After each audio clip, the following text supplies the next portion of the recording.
Okay, I guess we're live, so we'll get to it. Good afternoon, everybody, and thanks for taking the time to spend a few minutes here learning a little bit more about this company called Group W that myself and my fellow presenter are going to talk about here over the next 30 minutes or so. But really, what we'd like to do most is answer your questions, to share what our company does, because it's a small but unique company. It's something that does some pretty important work for its clients. And but it's not one that everybody's heard of. Certainly not in the same sense as things like Lockheed Martin or Booz Allen. Although we think we are just as quality driven, and in some cases as they are, in some cases better. So we'll just introduce ourselves real quick and then get to it. My name is Ian Brown. I'm a wargame analyst at Group W, and I've worked there for just under 2 years at this point. Howdy, y'all. My name is Sandro Teixeira, and as it happens, I've worked there for about 2 years at this point. I'm also a wargame analyst. Yeah, so Sandro and I, I think I started a few months after him, but we are still relatively fresh faces at the company. So I think we can present a good perspective on. We've been around long enough just to be dangerous. We know what the company does, but we can kind of still give that fresh look at people who have not been around all that long. All right, so we're going to start kind of big and then work our way to the small. All right, so what is this company called Group W? Starting kind of again at the macro level, we are an ESOP, an employee stock ownership plan company, which means we are employee owners. That's something that characterizes every interaction we have with the CEO, where we don't just work there, but everybody has some real vested interest in the continued performance and growth of the company. We've been around for about 20 years. Last year celebrated 20th anniversary of the company. Had a great time. But the company has a pretty wide range of people who've been around for a long, long time. There have been some folks who Sandro and I have worked with in the wargaming and analysis realm who've been there, 19 years, so almost there from the ground floor. And then you have, still kind of newish employees like the two of us. But we continue to hire. We've grown, especially in the wargaming realm, have grown a number of spots in there by successfully winning some additional contracts. So we're small, but we're getting bigger and continue to punch above our weight. We are talked about being it's a mature employee stock ownership plan company. Have done very well. Company leadership's done very well in driving down debt to the point where we're at zero corporate debt now, which positions us for really good growth opportunities, because we don't have to worry about serving debt or paying that stuff down. Recently ISO 9000 certified, and a lot of the ESOP benefits go back into things not for the company's leadership, but for the employees, whether it's better infrastructure, unique opportunities to do things together as company fellow employees a few times a year, and it creates an environment where you feel like you have real ownership and you're seeing real benefits from being part of it. We're headquartered in the NCR, so we've got two major campuses in the Northern Virginia area. One up at Vienna, which is the corporate headquarters, and has a number of conference rooms to support large user meetings, company training, etc. The place where Sandro and I work is down in the Dumfries campus, where we do, it's very close to Marine Corps base Quantico. And so Marine Corps is one of our clients. We do a good amount of wargaming analysis for the Marine Corps. But as we'll see on the next slide, they're not their only clients. But that physical closeness to Quantico is definitely helpful, because we go there pretty regularly. But we also have on-site employees that directly support major combatant commands and the operating forces around the world. So as you can see there, we have folks in Germany, folks in Korea, folks in Tampa, a number down in the Virginia Beach area, Suffolk area, supporting the Joint Staff. And there are a number of other on-site folks around the world. The list would be too long to go to. But the point is, we're grounded in the NCR, but do a lot of work for our Defense Department clients in a truly global fashion. The things that we try and provide, not just in the wargaming, but in the other research and analysis we do, is talk about sustained impact. And I think the way to characterize that is, we're not just looking to do a study for a client and call it one and done and we never touch it again. we want to be proactive in not just thinking about the client's immediate problem, but looking at the different problems that are related and potentially connected to it, which maybe we don't have the opportunity to resolve during the course of a particular study. But if the client, we're done with that study, but they want to explore things further, we've already done the groundwork to think about the problem in a rich, encompassing, and persistent fashion, so that what we usually end our studies with is like areas of future work where we show them, hey, we didn't have the time or the money under this particular contract to run through these aspects of the problem, but hey, we are already thinking about it for you. So if you want to look and dig deeper, we offer that in a sustained fashion down the road, so that if they come back to us and say, yeah, we'd like to explore these couple of extra areas, again, we've done the mental groundwork and laid the foundation for how to do that. We pride ourselves on rigorous and defensible analysis and wargaming for modern and future warfare. There's no sort of fairy dusting or using a magic wand to explain away certain things. If a client asks, hey, show me the math on what happened in a particular engagement, we, as one of our fellow wargaming folks like to say, we can show you who shot John and when and with what, if that is what you are looking for. And a lot of the really nasty problems of modern and future warfare require kind of a unflinching look at that level of detail, especially to find potential gaps that might need to be addressed through some future capabilities.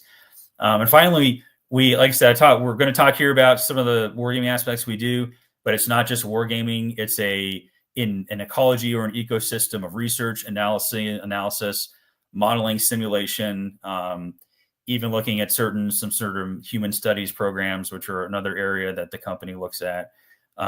It's not just a one-trick pony. We've got ORSAs, we've got wargame analysts, and a lot of other really gifted folks in between, so that we can attack problems from a variety of different perspectives. And if modeling sim is the way to go, we can do that. If wargaming is the way to look at the problem, we can do that. If it's something that requires not a dynamic level of work like a war game, but something that can be solved through research and analysis, hey, we can do that too. Okay. Quick list, some of the clients we've supported. I mean, say it's a quick list, but it's, as you can see, it's pretty much most of the Defense Department, Office of Secretary of Defense, Joint Staff, and we already talked about how we support operating forces and combatant commands overseas in U.S. Forces Korea, Central Command, Pacific Fleet, as well as a number of commercial clients and some intergovernmental and non-governmental clients as well. But what we're really here to focus in on is on the wargaming aspect of what we provide. So we'll turn it over to Sandro now to take us away for that. Thank you, Ian. So Ian's already mentioned a whole lot of this notion of us having this ecology that we grow over time, where we tap not only into just wargaming expertise, but also simulation, traditional ORSA, just regular old ORSA work, right? We span the whole spectrum of essentially anything we need to get at whatever the right answer is, right? To that end, we're constantly evolving our computer-assisted wargaming. We're leveraging these other tools, this simulation, these traditional operations research, all of these things to improve those tools. And this is all towards that end of seeking that sort of more rigorous and defensible underlying construct that allows us to correctly study a problem. We are, as it happens, developers and maintainers of several government-owned softwares. SAF-SA, Synthetic Theater Operations Research Model, STORM, a pretty well-known simulation model. We happen to be the core of the developers and maintainers of it. It does belong to the government, though. Similarly, OSDCAPE's standard wargame integration and facilitation tool, SWIFT, which you'll hear us talk a lot more about today, also happens to be a product that we developed that, again, is owned by OSDCAPE. We have a robust team, like we just mentioned, doing other forms of simulation. We've got the Advanced Framework for Simulation, Integration, and Modeling, AFSIM. We also have the Logistics Analysis and Wargame Support Tool, LOST. We have team members experienced with the military power and energy model, MPEM, and we currently have a team getting spun up, an entire team actually, getting spun up on Builder, a Navy model dedicated towards radar propagation, communication, including how weather patterns and things like that affect it. I wish I could say a little more, honestly. I've got my own internal brief on it tomorrow. But the point is, that's also more evidence that we're constantly evolving what we can do, and we're constantly growing it and looking for new things to be able to do. We are, as it says right there in front of you, we're bedrocked in the hard sciences, where we got our mathematicians, our physicists, our strong operations research team, all the above. We do our best to make certain that, as Ian put a little while ago, when you want to trace how much ammunition was expended in a game, it's a defensible, analytically sound method that gives you that answer. You can go ahead, next slide. So we talked a bunch about computers right there. We talked a whole bunch about simulation. Our wargame team develops, designs, and executes the full spectrum of wargaming in computerized wargames. But we also do the traditional wargaming methods. We do the traditional wargaming supporting events like tabletop exercises, rock drills, seminar matrix, rigid adjudication wargames, all of the above. We are firm believers in using the right tool for the job, or as I would put it, fitting the game to the purpose, right? It's not always a full-on wargame, and it might not always be something that needs specific digital recordation or digital play. Where we can use it, we do, because we do believe that there is a much higher level of fidelity, a much higher level of defensibility, much higher level of analytic capability that comes with that integration of computerized models and computers in general with our wargaming. Again, that idea that we specialize in rigorous, credible, immersive wargames that are part of a larger analytic process. As it happens, when you also want to run sims in your campaign of learning, it's a lot easier to do that when your war game is digital in the first place. To that end, if you could flip slide for me, Ian. It was probably a way for me to do that. I apologize. So Swift, this tool we mentioned just a few slides ago. And if you've ever heard of Group W, there's a good chance you've heard of Storm, and there's a pretty good chance you've heard of Swift as well. So Swift is at its core a war game design engine. For those who are a little more familiar with video games, think of it more like using Unity to design a video game. That is to say, it doesn't come prefab with a bunch of games loaded. It is not a game in and of itself. It's a design environment. And it's built to purpose for the sake of making war games, which means all the things you would normally associate with digital war games, Swift has those things readily available to you as a developer. And not just as a developer, but as an analyst using a visual interface to design it. So to that end, hidden information readily built in. The notion of having a white cell that can always edit the game, already built in. Meaning even live, you can click on a unit and edit how much ammunition it has, or change its MCON status, or whatever it is you've built into your game. We have used it to build everything from, as you can see right there, top left, Strike Force 1, a relatively simple game from the 1970s that genuinely a full playthrough takes about 15 minutes. And the Russians are on the right there, and they're trying to capture 3 villages.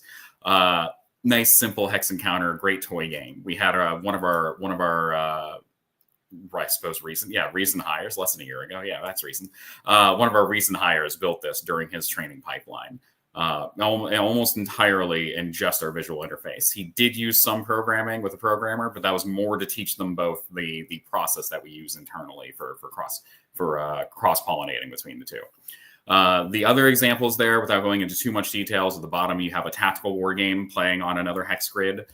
You can see right there it's using hidden information. In fact, just because I'm looking at it, those little question mark tiles, a bunch of those are actually complete lies. There's no units on those tiles. It's actually fooling the blue player into believing that there are, or fooling the red player into believing that there are.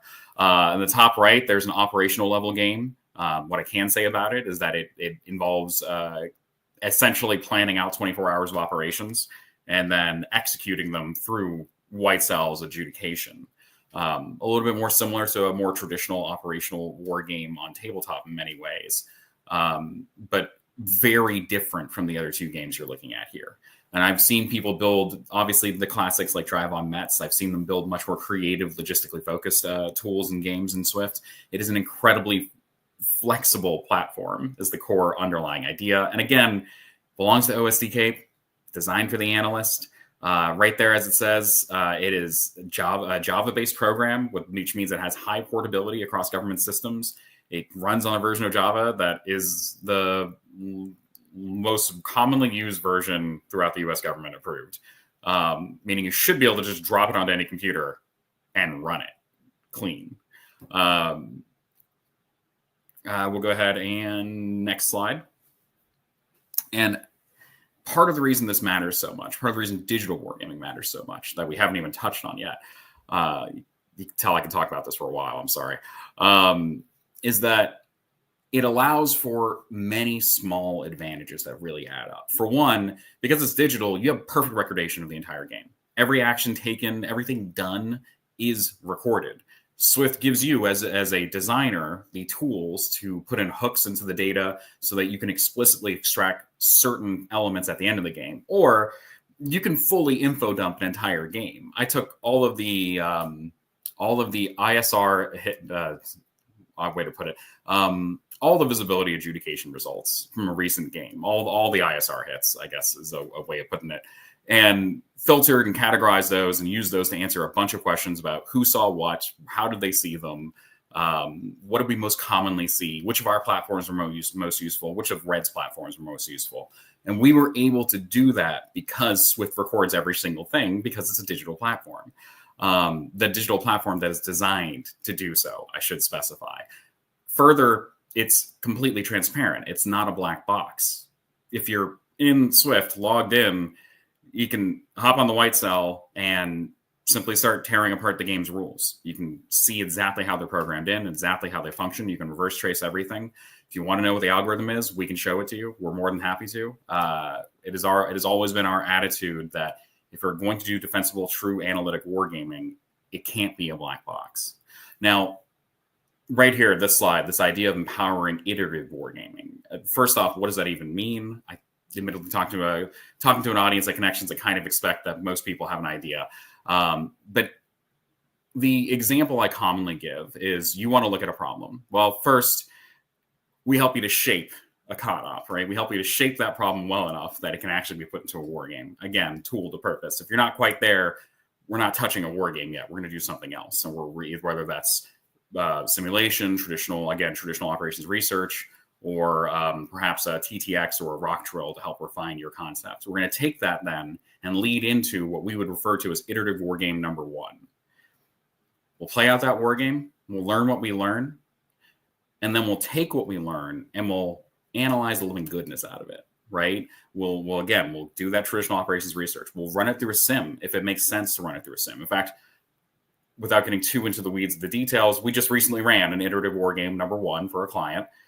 And post that game, we did analysis on the, as it happens, ISR data. We further did modeling and simulation to refine one of the con-ops we saw in the game. And we actually had some sincere, very interesting findings from that. And we're taking all this information, updating the game's laydown, and flowing it forward into the next game, where we have a bunch of options for what we can do because we played the first one in Swift. If we wanted to, we could pick up at the end of turn one, just a couple button presses. We can go back to the end of turn one, edit the game state based on what we've learned, and continue.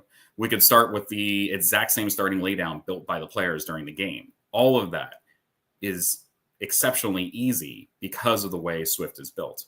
And in this manner, we'll take our lessons through Iterative Wargame 2, we'll do further study, we'll bring it back to Iterative Wargame 3, and by the end of this research process, we'll have a robust, well thought out answer that accounts for the logistic solutions we learned through modeling and simulation and Lost, through platform specific solutions we learned in AppSim. And at the end of that, we'll be able to take all this and feed it forward into something like a campaign level simulation model if we really wanted to be able to see what its overall impact would actually be.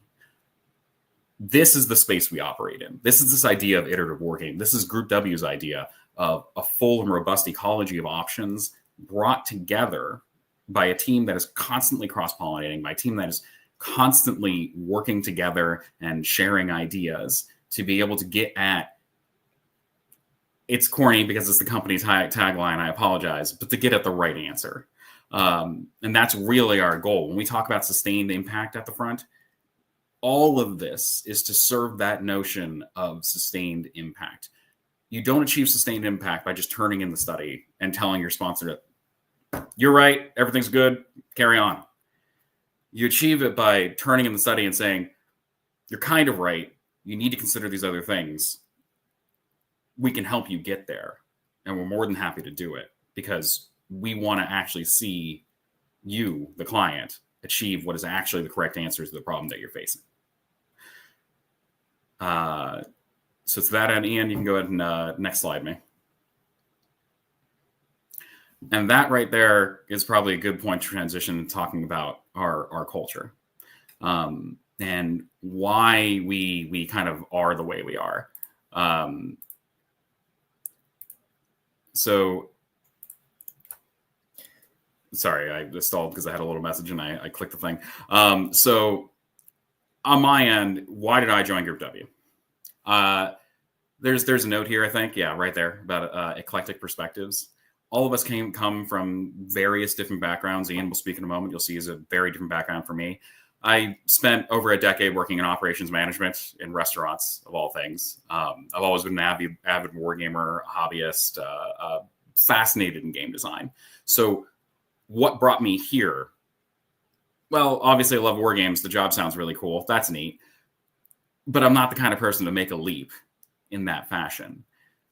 I knew somebody who worked for Group W. I knew him for years. We talked all the time about his job. And certainly it sounded, honestly, genuinely like fun. Can't deny that. He always described the culture where you could come to work and talk about deeply philosophical topics, various nerdy topics, debate what kind of dice were best in a game, all the things that many wargamers do at their day jobs all the time. That sounded really cool. Don't get me wrong. But the idea of going to a place and sitting around chatting all day and then in my external perception, what were you actually doing?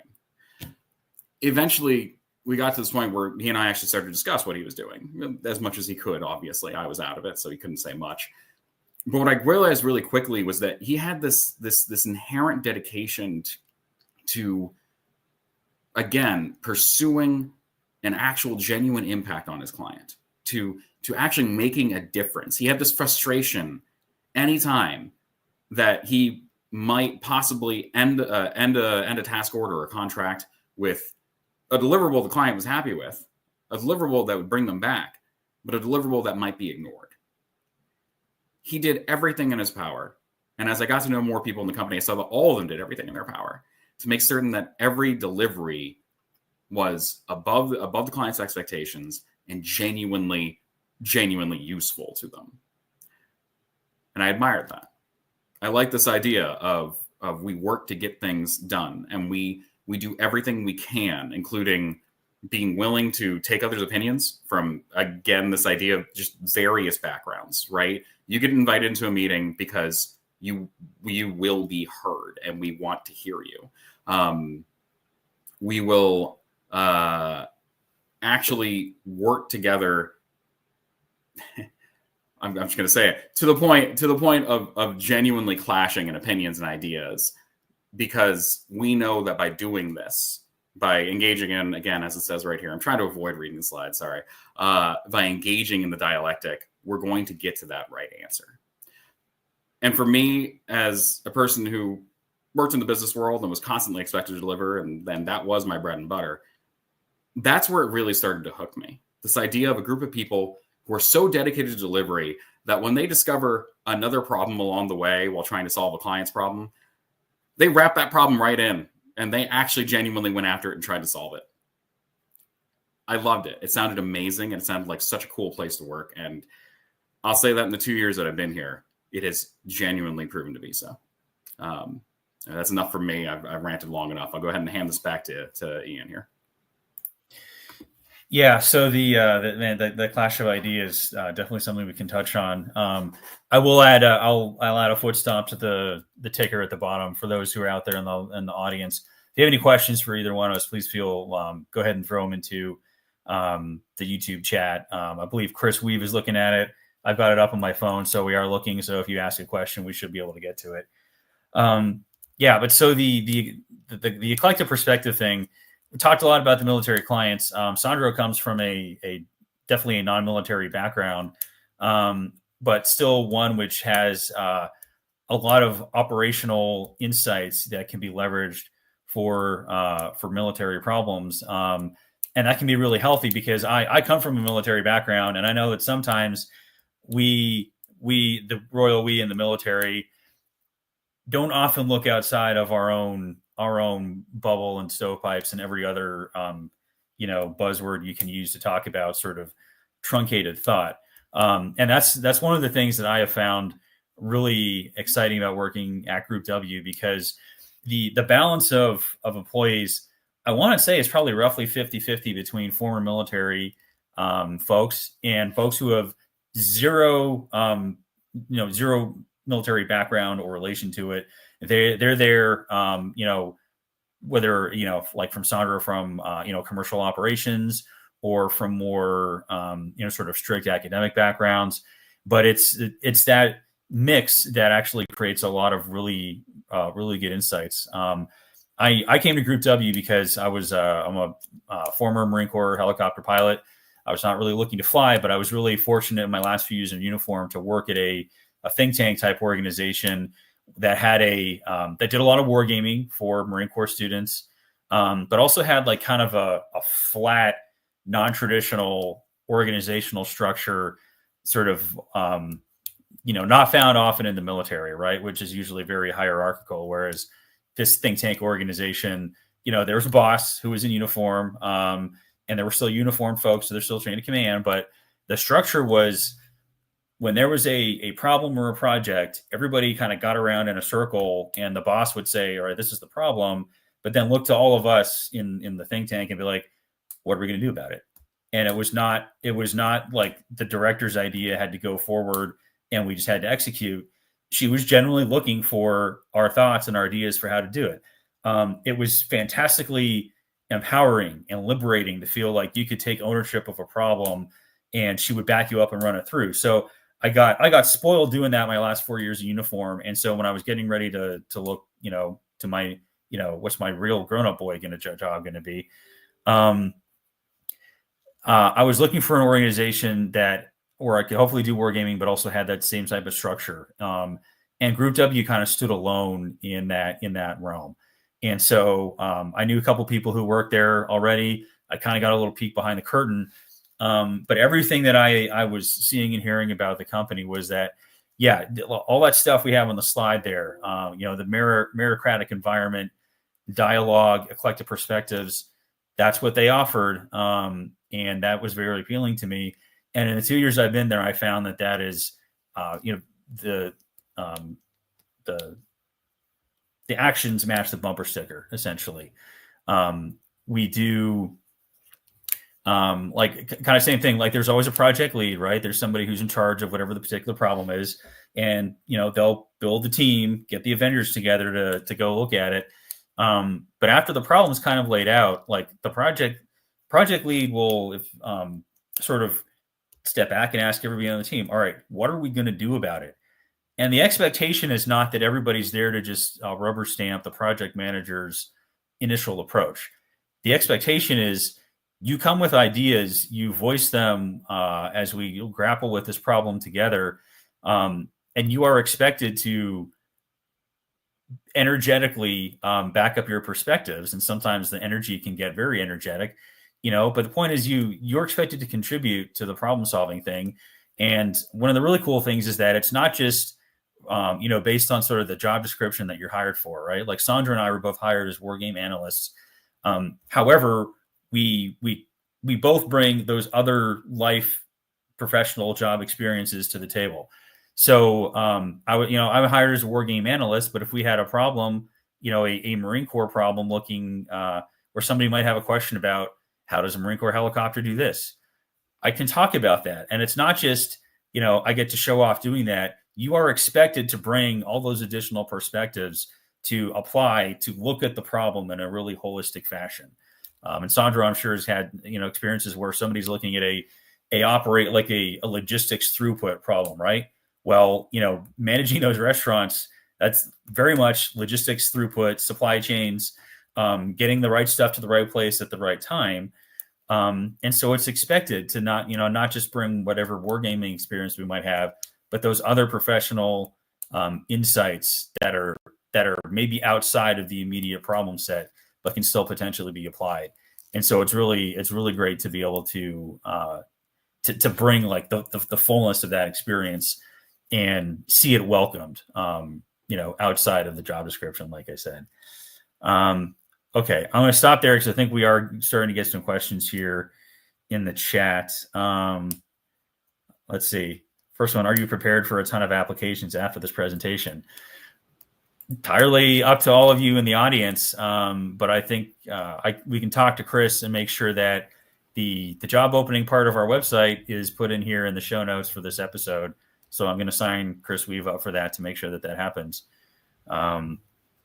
Let's see here. Next one, how do you get people from outside the military / wargaming bubble who might not be familiar with the method to join the company? Sandro, any thoughts on that? I can probably speak to that one. Yeah. Obviously, I stated how I got here. I happen to know someone in the company. He recruited me. But it was not even immediate, actually. First talked to me several years before I ever even applied. That said, when I went to apply, I will say that one of the major things that helped me is I actually took the MORS course, the Military Operations Research Society, for anyone who's not familiar with it.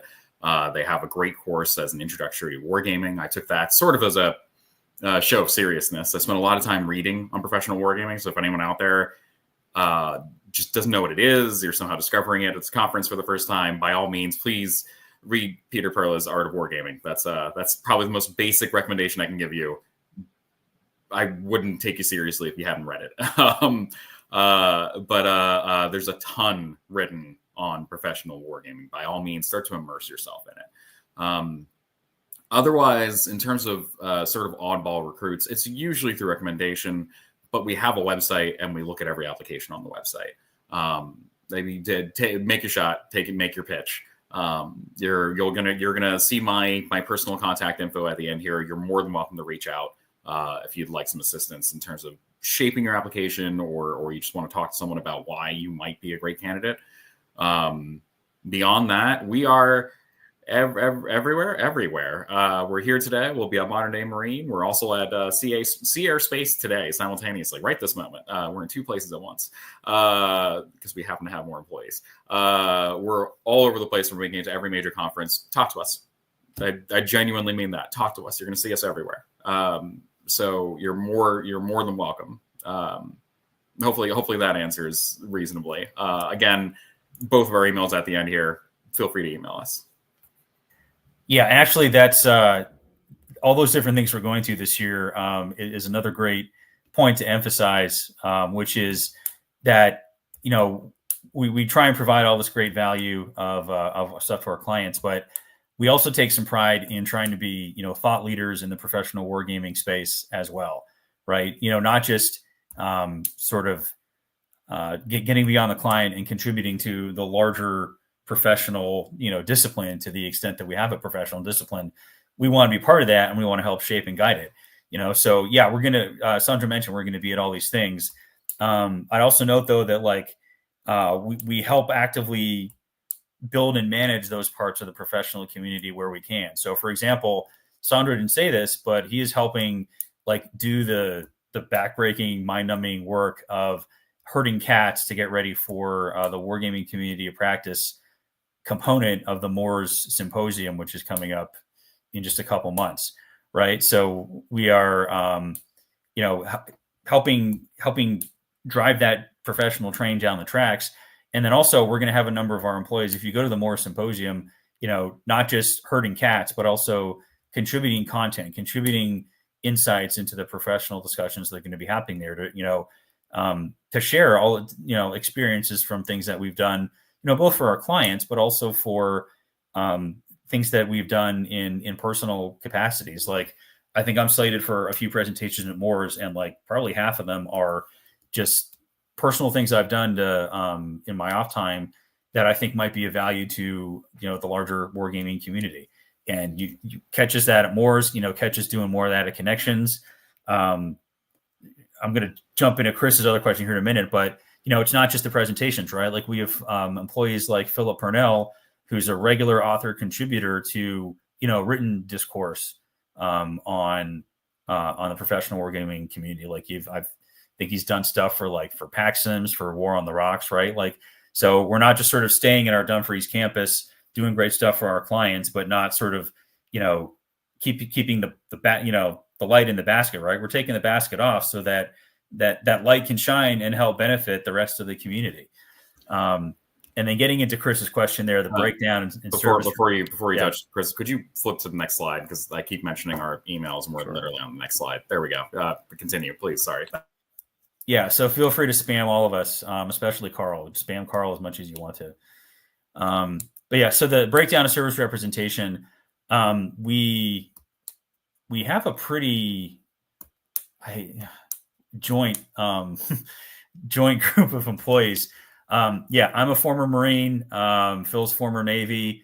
We've got one of our study leads, George Poynton. He's also a former Marine, much older former Marine than I am, because the helicopter that he flew doesn't exist anymore. The helicopter that I flew, it's old, but it still flies. So I've got that going for me.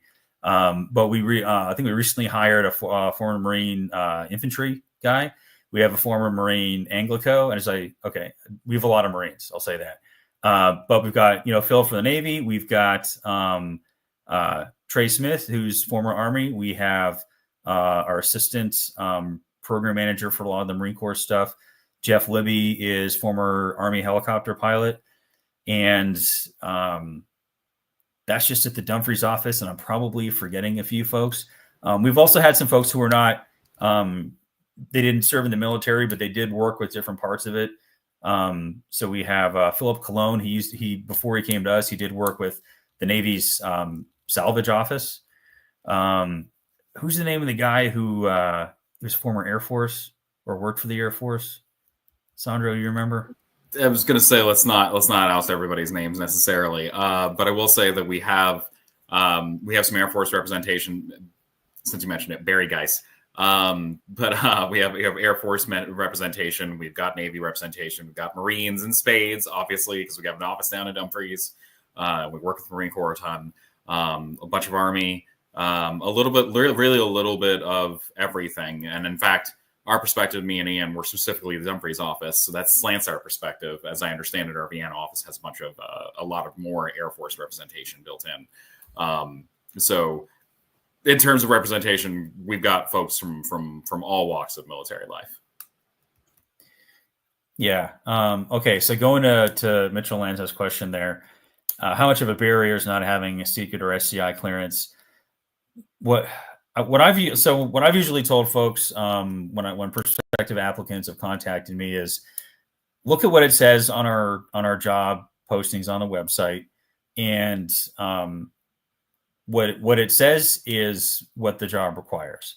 So if it says that you just need to be you may not have secret clearance, for example, but if you're eligible for secret clearance, okay, go ahead and apply under those conditions. And I brought a secret clearance and eligibility for SCI with me from the military, obviously, but not everybody has done that. So if you just need to be eligible and you don't need to bring a clearance with you, if the job description says that, that's what the job is going to require. If the job description does say like you must have a pre-existing secret clearance, then we're not kidding about that. That's a concrete requirement for that one. So just go by what the job description says. So as Ian just said, I'll add in though. As it turns out, you don't need a top secret clearance to run restaurants for the private industry. I came in obviously without a clearance. In some rare cases, we make exceptions, but I believe if you look at our beginning lower level wargame analyst postings when we have them, they state eligibility, not that you need to have them, not that you need to come in with clearance. Obviously, having a clearance always helps and gives you an advantage. This is just sort of a fact of life in the NCR. Having a clearance always will make it easier to get a job. Don't have a clearance, you're usually looking at a more junior level position. All the standard caveats. So it exists. We have totally hired, and in fact, in the past year or so, we've made several hires that did not immediately have clearance, but they did have skill sets that we really wanted to tap into. For example, we hired a data scientist who knew a ton about board games, just a ludicrous amount about board games. And he obviously didn't have a clearance. He's earned it there, he's earning it, or what have you. He's in the process. So we do it, but as Ian said, please check the posting.